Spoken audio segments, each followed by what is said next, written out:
7년 동안 한 번도 멈춘 적 없던 미 우주군 세계 전쟁 시뮬레이터가 처음으로 에러를 띄운 날, 그 화면 한가운데에 떠있던 건 중국도 러시아도 아니었습니다. 세 글자. KOR 대한민국.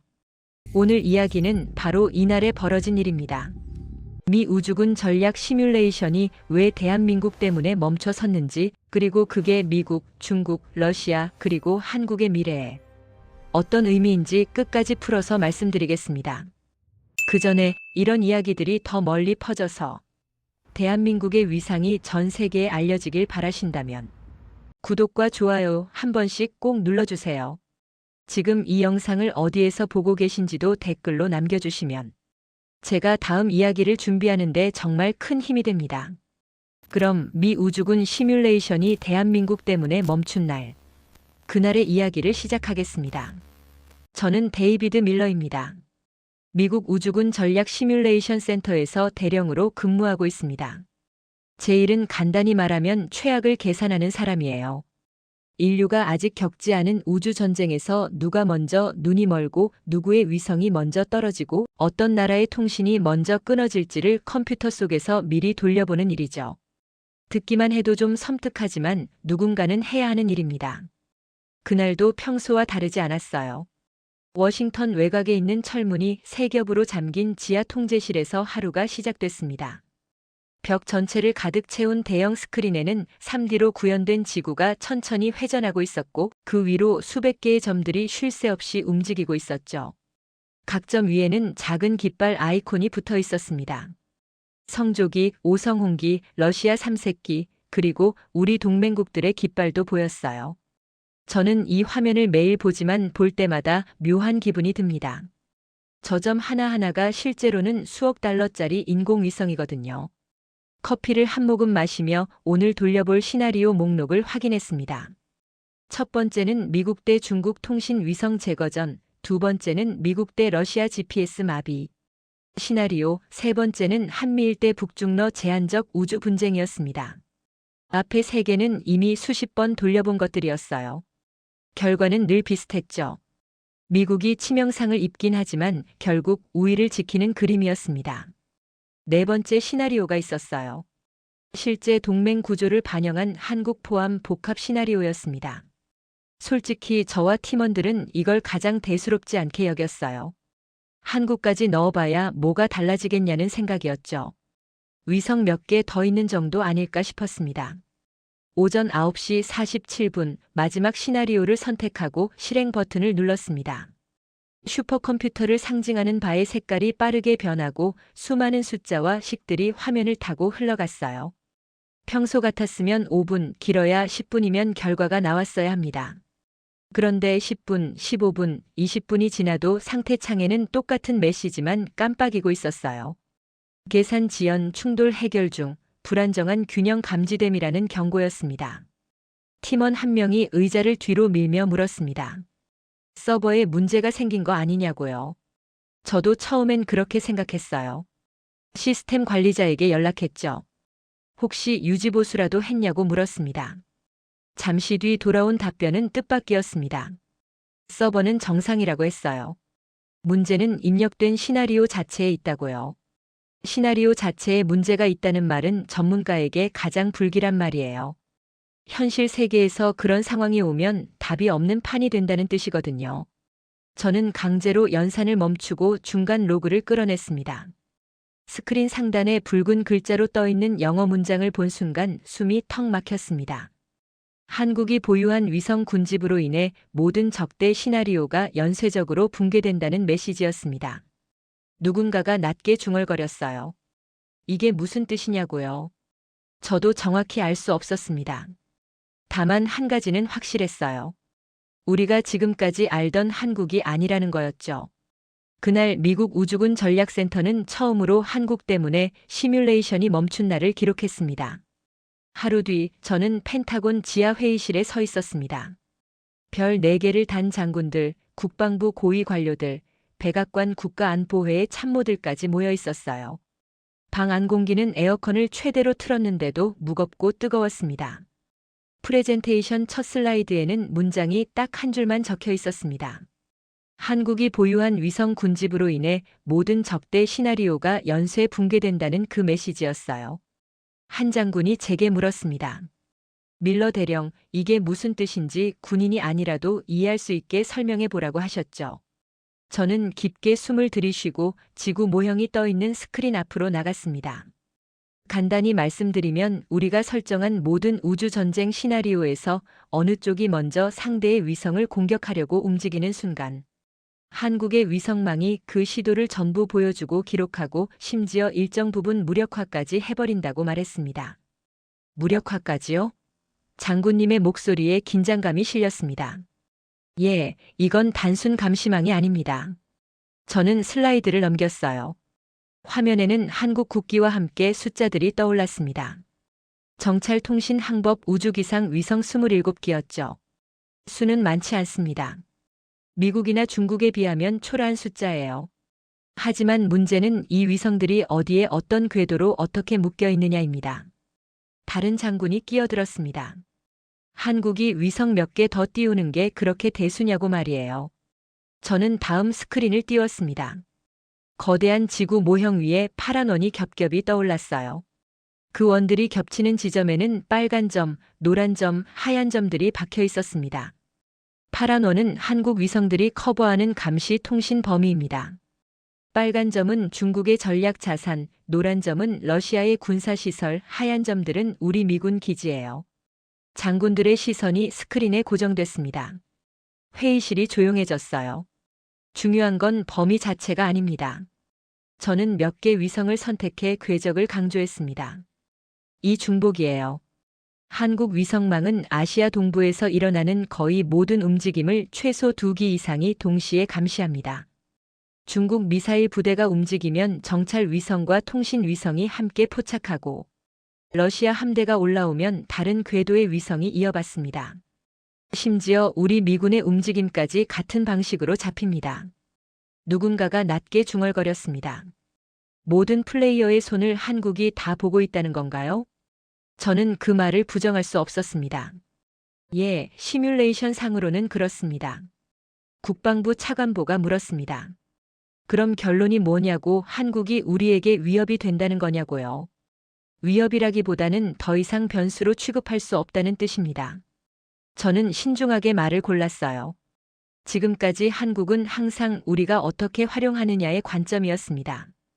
북한을 감시하기 위해 혹은 중국을 견제하기 위해서요. 저는 슬라이드를 넘겼습니다. 화면에는 굵은 글씨로 적혀 있었어요. 변수에서 룰메이커로. 하지만 이번 시뮬레이션에서 한국은 어느 쪽이 먼저 공격해도 상대의 행동을 끝까지 추적하고 전쟁이 통제 불능으로 나아가는 것을 막아버리는 존재로 나타났습니다. 그날 회의의 결론은 하나였습니다. 한국을 다시 봐야 한다는 것이었죠. 회의가 끝나고 사흘 뒤였습니다. 제 개인 암호 전화가 울렸어요. 발신자는 도쿄 주재 일본 대사관에서 일하는 오래된 친구 다나카였습니다. 데이비드, 너희가 이번에 돌렸다는 시뮬레이션 말이야. 우리도 일부 내용을 공유받았다. 다나카의 목소리가 이상하게 떨려 있었습니다. 일본 내부 보고서에도 거의 같은 결론이 나왔어. 솔직히 말하면 도쿄는 지금 충격에 빠져 있다. 너희가 왜 충격을 받아? 라고 묻고 싶었지만 이미 알고 있었어요. 다나카는 말을 이었습니다. 우리 H3 로켓은 연달아 실패했지. 원인도 아직 명확히 못 찾았어. 토마호크 미사일은 40년 된 무기를 비싼 돈 주고 사와야 하는 상황이고. 그런데 한국은 스스로 만든 로켓으로 한 번에 위성 10개가 넘는 군집을 올리고 그게 군사적 억제력까지 가진다는 분석이 나오니까. 그는 잠시 말을 멈췄다가 다시 말했습니다. 일본 항공우주 쪽 사람들은 말 그대로 충격 상태다. 우리는 수십 년간 엄청난 예산을 쏟아부었는데 결과는 이 모양이지. 그의 한숨이 수화기 너머로 길게 흘렀습니다. 솔직히 말하지. 우리는 아직도 한국을 따라오는 나라라고 생각했어. 그런데 이제 보니 어떤 분야에서는 이미 우리보다 앞서 있더군. 저는 아무 말도 할 수 없었습니다. 다나카의 목소리에 담긴 좌절감이 느껴졌거든요. 전화를 끊고 얼마 지나지 않아 이번에는 워싱턴의 한 중국계 싱크탱크 연구원 왕에게서 메시지가 왔습니다. 밀러 한국 관련 시뮬레이션 보고서 우리도 일부 들여다봤다. 솔직히 말해서 베이징은 불편하다. 하지만 인정하지 않을 수는 없다. 그는 조금 망설이다가 이렇게 적었습니다. 우리는 그동안 한국을 북한 문제의 부속물 정도로 취급해왔다. 미국의 동맹국 중 하나 그 이상도 그 이하도 아니라고 생각했지. 그런데 알고 보니 한국은 우리 도시들의 상공을 도는 눈과 동시에 우리 해군의 움직임을 실시간으로 포착할 수 있는 손을 가지고 있었다. 그의 메시지가 계속 이어졌습니다. 문제는 이게 단순히 기술적 성과가 아니라는 거야. 이건 전략적 균형의 변화를 의미해. 우리가 태평양에서 뭔가 움직이려 할 때마다 한국이 그걸 볼 수 있다는 뜻이거든. 이제 중국도 한국을 계산의 중심에 올려두기 시작했다. 무시할 수 없는 변수가 아니라 반드시 고려해야 하는 플레이어로 말이야. 그날 밤 저는 깨달았습니다. 미국, 일본, 중국. 셋 다 서로 다른 이유로 똑같은 나라를 바라보기 시작했다는 걸요. 일본은 경쟁 상대로, 중국은 새로운 전략적 변수로, 우리 미국은 함께 계산해야 할 파트너로 보기 시작했습니다. 그 나라의 이름은 한국이었습니다. 저는 책상 앞에 앉아 생각했어요. 보고서와 데이터만으로는 더 이상 설명이 안 됐습니다. 궤도 계산, 위성 배치도, 발사 성공률. 숫자들은 정확한데 정작 그 뒤에 무엇이 있는지는 보이지 않았어요. 어떻게 이 작은 나라가 이런 결과를 만들어낼 수 있었을까? 돈의 문제가 아니었어요. 한국의 우주 예산은 미국의 10분의 1도 안 되니까요. 기술의 문제도 아니었죠. 그렇다면 무엇이 다른 걸까? 결심했습니다. 시뮬레이션 속 한국이 아니라 현실 속 한국을 보러 가야겠다고요. 그들이 어떻게 일하는지, 무슨 생각을 하는지 직접 보고 싶었습니다. 워싱턴에서 인천까지 14시간, 인천에서 다시 KTX를 타고 순천까지 가야 했습니다. 거기서 차를 타고 구불구불한 해안 도로를 따라 내려가면 전남 고흥이 나와요. 바다 끝자락에서 거대한 발사대가 하늘을 찌르고 있는 곳, 나로우주센터였습니다. 인천공항에 도착해 첫 발을 내디딘 순간 한 가지 생각이 들었습니다. 이 작은 나라가 정말 세계의 시뮬레이션을 멈추게 한 나라가 맞나? 공항은 깨끗했고 사람들은 바빴습니다. 간판에는 알아볼 수 없는 글자들이 빼곡히 적혀 있었지만 그 안에 흐르는 공기는 놀랄 만큼 익숙했어요. 효율적이고 질서정연했습니다. KTX에 올라 창밖을 바라봤습니다. 서울의 빌딩 숲이 지나가고 논과 강과 작은 마을들이 이어졌어요. 시속 300km로 달리는 기차 안에서 저는 제가 분석했던 그 수많은 궤도 데이터를 떠올렸습니다. 우리가 정말 이 나라를 너무 가볍게 본 건 아닐까? 이 빠른 속도, 이 효율성, 이 질서가 어쩌면 그들의 우주 프로그램에도 그대로 반영되어 있는 건 아닐까? 순천역에 도착하니 30대 중반쯤 되어 보이는 남자가 저를 기다리고 있었습니다. 검은 뿔테 안경에 단정한 셔츠 차림이었어요. 안녕하세요. 한국항공우주연구원 김현우라고 합니다. 악수를 나누는 그의 손이 생각보다 단단했습니다. 어떤 일을 하는 사람의 손인지 알 수 있었어요. 차에 타자마자 그는 물었습니다. 미국 우주군에서 오셨다고 들었습니다. 어떤 부분을 보러 오신 건가요? 당신들이 만든 위성망과 로켓이 어떻게 우리의 시뮬레이션을 망가뜨렸는지 그걸 좀 직접 보고 싶어서요.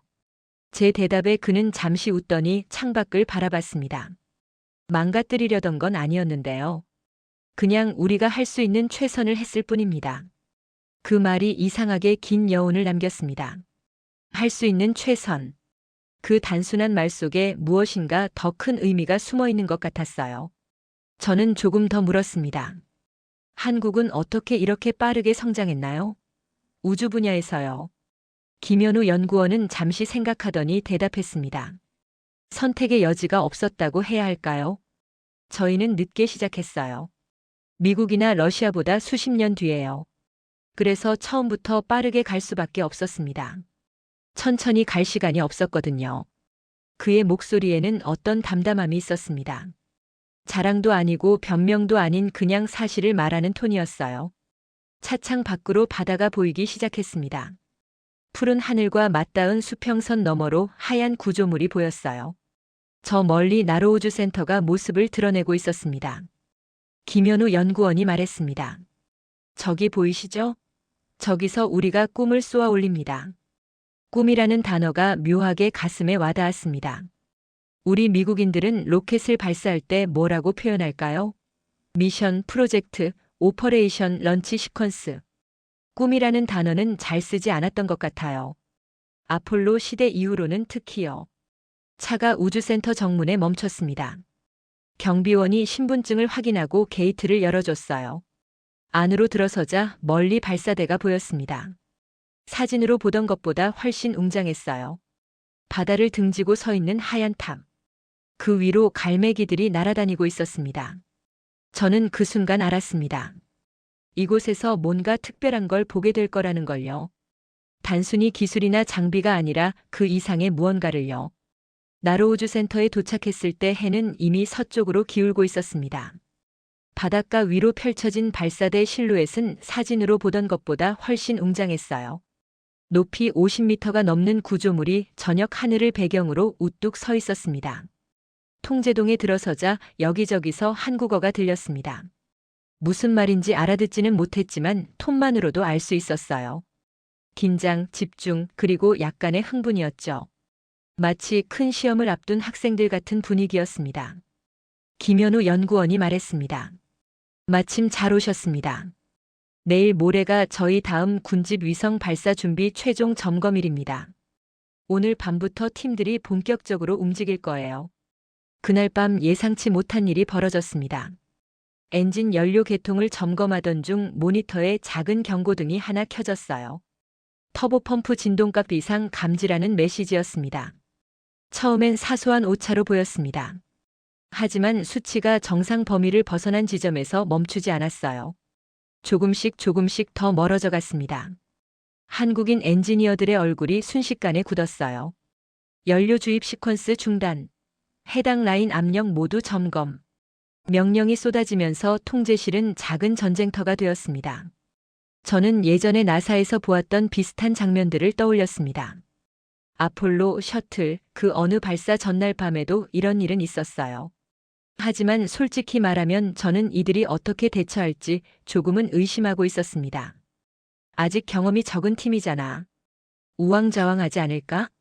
그러나 조립동에 들어선 순간 그 생각은 산산이 부서졌습니다. 하얀 방진복을 입은 10여 명의 엔지니어들이 엔진 주변에 모여 있었어요. 각자의 역할은 명확했고 소리치는 사람도 당황해서 허둥대는 사람도 없었습니다. 마치 오래 연습한 오케스트라처럼 각자가 자기 파트를 정확히 알고 움직이고 있었어요. 누군가는 미세 진동 데이터를 실시간으로 분석하고 누군가는 볼트 체결 토크 값을 디지털 렌치로 하나하나 다시 체크하며 다른 누군가는 지난 발사 때의 로그와 현재 수치를 비교하고 있었어요. 통제실 대형 스크린에는 엔진의 3D 모델이 떠 있었고 문제가 의심되는 부분이 빨간색으로 표시되어 있었습니다. 그 가운데 조용히 디스플레이를 바라보던 여성 엔지니어 한 명이 있었습니다. 그녀가 말했습니다. 임펠러 주변 볼트 토크값 다시 확인해 보면 좋겠습니다. 2% 정도 과도 체결일 가능성이 있어요. 김현우 연구원이 제게 속삭였습니다. 이수진입니다. 일단 엔진 추진팀 리더예요. 이번 터보펌프 설계도 대부분 저 친구 손 거쳤습니다. 몇 시간 뒤 그녀의 예상은 맞았습니다. 볼트 몇 개의 토크 값이 기준치보다 2% 높게 조여져 있었어요. 우주 발사체에서 그 2%는 그냥 숫자가 아니라 진동 파손 폭발로 이어질 수 있는 치명적 변수가 됩니다. 그 사실을 확인한 이수진은 기뻐하지 않았습니다. 단지 조용히 말했죠. 다행이네요. 우리가 통제할 수 있는 문제라서요. 그녀의 눈 밑에는 짙은 다크서클이 내려와 있었지만 목소리에는 확신이 묻어 있었습니다. 그날 밤 조립동의 불은 새벽이 훨씬 지나서야 꺼졌습니다. 저는 그들의 모습을 보며 생각했어요. 이들은 단순히 기술자가 아니라 무언가를 반드시 이뤄내야 하는 사람들이구나. 다음 날 아침 조립동 옆 작은 회의실에서 이수진과 마주 앉았습니다. 그녀는 커피 한 잔을 쥔 손으로 계속 작은 엔진 모형을 만지작거리고 있었어요. 어제 당신이 문제를 짚어냈죠. 제가 말하자 그녀는 조금 쑥스러운 듯 웃으며 말했습니다. 혼자 해낸 건 아니에요. 다들 밤새 같이 봤어요. 저희 팀은 늘 그런 식이에요.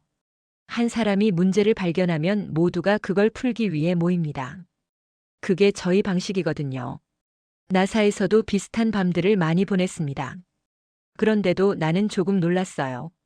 어떤 점이요? 당신들이 가진 집요함과 속도요. 그리고 우리에게 보여주지 않아도 될 실수까지 모두 기록하고 다시 꺼내보는 태도. 이수진의 표정이 잠시 진지해졌습니다.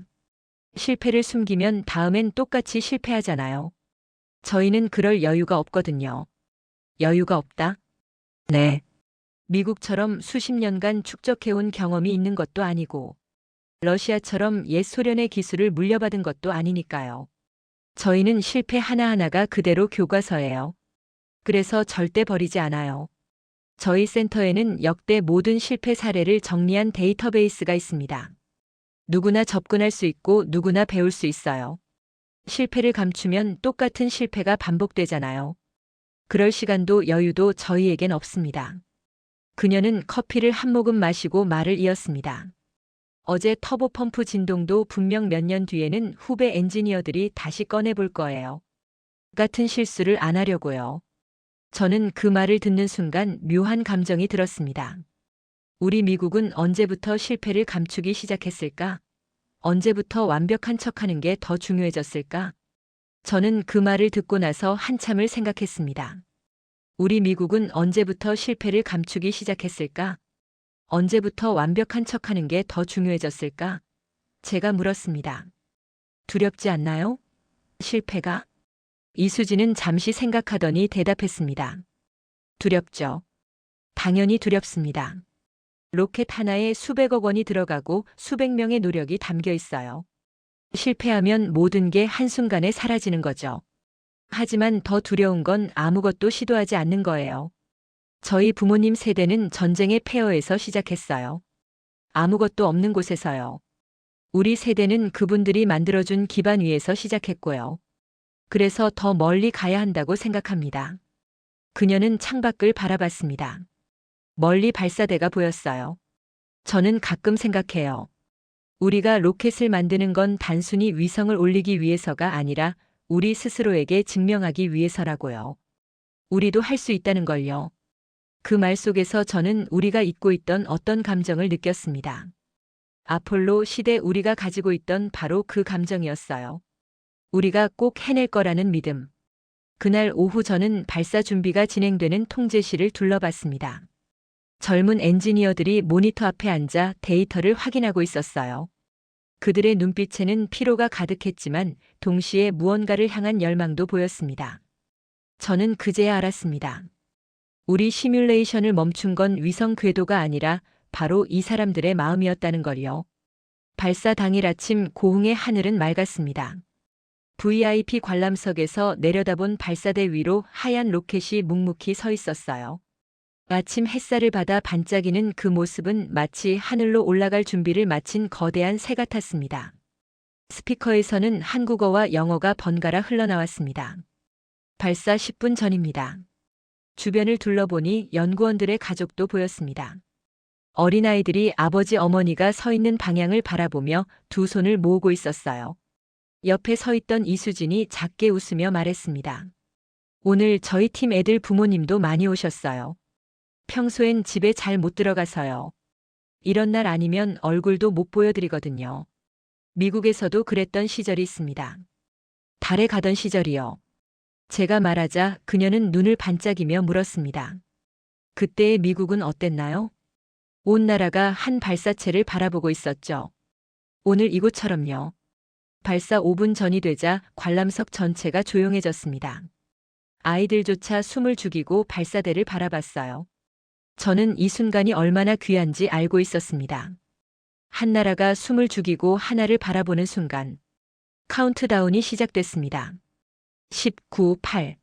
심장이 카운트다운 속도에 맞춰 뛰기 시작했습니다. 3, 2, 1 점화. 순간 발사대 아래에서 거대한 오렌지색 화염이 치솟았습니다. 땅이 떨리고 공기가 흔들렸어요. 그리고 천천히 그러나 확실하게 로켓이 하늘로 떠올랐습니다. 사람들이 숨을 멈췄습니다. 옆에 서 있던 이수진의 손이 조금 떨리고 있는 게 느껴졌어요. 저도 모르게 주먹을 쥐고 있었습니다. 로켓이 점점 더 빠르게 올라가고 있었어요. 1초, 2초, 3초. 일단 분리 성공. 저는 숨을 내쉬었습니다. 가장 위험한 순간 중 하나를 넘긴 거였어요. 1단 분리 정상. 2단 점화 정상. 각 단계마다 환호성이 터져 나왔습니다. 스피커를 타고 흘러나오는 관제소의 목소리는 차분했지만 그 안에는 떨림이 숨어 있었습니다. 저는 손에 쥔 작은 단말기를 내려다봤어요. 실시간으로 전송되는 궤도 데이터가 보였습니다. 목표 궤도 편차 속도 자세 제어값. 목표 궤도 편차 세로 180m 가로 220m 이내 진입. 위성 전개 시퀀스 시작. 첫 번째 위성 분리 성공. 두 번째 위성 분리 성공. 저도 모르게 영어로 중얼거렸습니다. 믿을 수 없어. 옆에서 이수진이 울고 있었습니다. 눈물이 볼을 타고 흘러내리고 있었어요. 해냈어요. 진짜 해냈어요. 저는 그녀의 어깨를 가볍게 두드렸습니다. 말은 필요 없었어요. 이 순간이 그녀와 그녀의 팀에게 어떤 의미인지 저는 알고 있었으니까요. 그녀의 눈물과 관제소의 환호성이 고흥의 바다 위로 섞여 흘러갔습니다. 그 순간 머릿속 한 구석에서 무언가가 딱 하고 맞아 떨어졌습니다. 발사체의 성능, 군집 위성의 궤도, 우주기상 데이터, 그리고 우리가 돌려본 수많은 시뮬레이션들. 모든 조각이 한 곳을 가리키고 있었습니다. 우리는 한국을 잘못 보고 있었다. 미국으로 돌아오는 비행기 안에서 저는 잠을 이룰 수 없었습니다. 태평양 상공 어딘가를 날고 있는 기내에서 노트북을 열었어요. 창밖으로는 구름 위로 떠오르는 달이 보였습니다. 저 달에 인류가 처음 발을 디뎠을 때 우리는 뭐라고 말했죠? 한 사람에겐 작은 발걸음이지만 인류에겐 거대한 도약이라고요. 그리고 우주전쟁 시뮬레이션 보고서의 첫 문장을 지웠어요. 지우기 전 그 문장은 이렇게 적혀 있었습니다. 한국은 동북아 안보 구조에서 제한적 영향력을 가진 동맹국이다. 저는 깊게 숨을 들이쉬고 새로운 문장을 쳐내려가기 시작했습니다. 한국은 우주미사일 위성망이 결합된 새로운 형태의 전략 국가로 향후 모든 우주전 미사일 시나리오에서 변수가 아닌 룰메이커로 간주되어야 한다. 문장을 쓰고 나서 저는 잠시 멈췄습니다. 이 한 줄이 앞으로 미국의 우주 전략을 어떻게 바꿀지 생각하니 손이 떨렸어요. 하지만 이건 진실이었습니다. 제가 직접 보고 느낀 진실이었죠. 워싱턴에 도착한 뒤 다시 열린 브리핑에서 저는 상관들에게 말했습니다. 이제 한국은 누가 보호해줘야 할 대상이 아닙니다. 우리가 함께 전략을 설계해야 하는 공동 설계자입니다. 보고회가 끝난 뒤 회의실을 나서는데 동료 한 명이 제게 다가왔습니다. 국방부에서 20년 넘게 일한 베테랑 분석관이었어요. 데이비드, 너 많이 변했다. 눈빛이 달라졌어. 일주일 전만 해도 한국? 위성 몇 개라고 했잖아. 이제 보니 내가 뭔가 특별한 걸 보고 온 것 같군. 저는 웃으며 대답했습니다. 직접 보기 전까지는 나도 몰랐으니까. 뭘 봤는데? 그 질문에 저는 잠시 말을 멈췄습니다. 나로우주센터 조립동에서 밤새 볼트를 조이던 사람들, 터보펌프 진동 하나에 모두의 눈빛이 바뀌던 순간 발사대 옆에서 두 손을 모은 채 자신의 가족이 탄 프로젝트를 바라보던 아이들, 그리고 로켓이 하늘을 가를 때 울던 이수진의 얼굴. 그 모든 장면이 파노라마처럼 스쳐 지나갔습니다. 그리고 그 장면들이 하나의 문장으로 정리됐습니다. 그들이 가진 건 우주선도 거대한 예산도 수십 년의 경험도 아니었어. 동료가 물었습니다. 그럼 뭔데? 포기하지 않는 마음. 그리고 한 발사체를 위해 한 나라가 함께 숨을 죽일 수 있는 힘. 아폴로 시절 우리가 가졌던 바로 그 힘이었습니다. 저는 지금 이 순간 제가 워싱턴의 지하 벙커에서 봤던 그 시뮬레이션 속 문장을 다시 한번 떠올려 봅니다. 한국이 가진 위성망 때문에 모든 전쟁 시나리오가 연쇄적으로 무너진다. 그 문장은 저에게 이렇게 들립니다. 우린 더 이상 누구의 허락도 기다리지 않는다. 우리 힘으로 우주에 올라가고 우리 힘으로 이 땅을 지킨다. 한국은 이제 작은 나라가 아닙니다. 누구의 시뮬레이션 속 작은 파라미터도 아니에요. 룰을 바꾸는 나라, 우주판 자체를 뒤흔드는 나라. 그리고 아직도 시작 단계에 불과한 나라입니다. 저는 앞으로 한국이 어디까지 갈지 정확히 예측할 자신이 없습니다. 한 가지 확실한 건 우리가 상상하는 것보다 훨씬 더 멀리 갈 것이라는 점뿐입니다. 우리가 시뮬레이션에서 계산해내지 못한 단 하나의 변수. 그건 연료량도 추력도 아니었습니다. 실패해도 포기하지 않는 한국인들의 집념, 그건 어느 슈퍼컴퓨터도 수치화할 수 없었습니다. 오늘 이야기를 들으면서 우리나라가 조금은 다르게 보이셨다면 댓글에 대한민국 4글자만 적어주세요. 이게 결국 우리가 가진 진짜 전략 자산이니까요. 시청해주셔서 감사합니다.